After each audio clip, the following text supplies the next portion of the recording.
국회 민생경제안정특별위원회에선 경제 위기에 대응하기 위한 민생 관련 법안이 여야 합의로 의결됐습니다.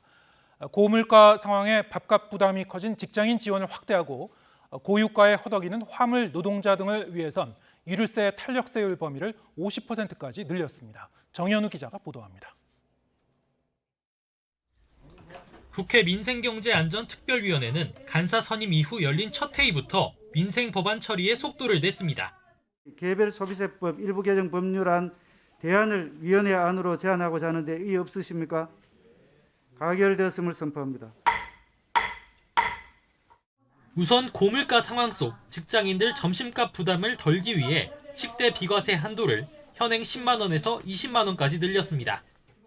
20만 원 이상 식대를 회사에서 지원받는 노동자라면 연소득 1,200만 원 이상, 4,600만 원 이하 구간에선 월 15,000원씩, 4,600만 원부터 8,800만 원까지 구간에선 월 24,000원씩 세금을 덜 내게 됩니다.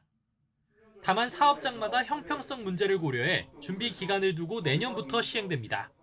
이미 20만 원을 식대로 지급하는 기업들도 있습니다. 그럴 경우에는 즉각적으로 비과세 혜택이 적용이 되고, 근데 임금은 이제 10만 원을 인상해야 하는 B급의 어떤 기업 같은 경우에는 내년 1일에나 비과세 혜택을. 민생특위는 유류세 탄력세율을 현행 30%에서 50%까지 높이는 민생 법안도 의결했습니다. 50%부터 100%까지 조정 가능한 법안들이 올라왔지만 여야 양측이 공통 발의한 안인 50%로 합의한 겁니다. 이렇게 하면 정부가 고유가 상황에 맞춰 세율을 조정할 수 있는 폭이 넓어집니다.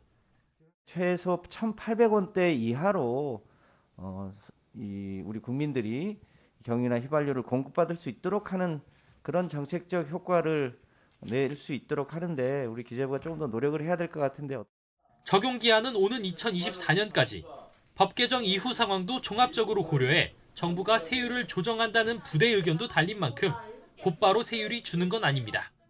오랜만에 뜻을 모은 여야는 납품단가 연동제, 안전운임제 일몰제 폐지 등 다른 민생 법안 논의에도 속도를 내기로 했지만 일부 이견이 커 실제 합의에 이를지는 좀 더 지켜봐야 할 것으로 보입니다. YTN 정현우입니다.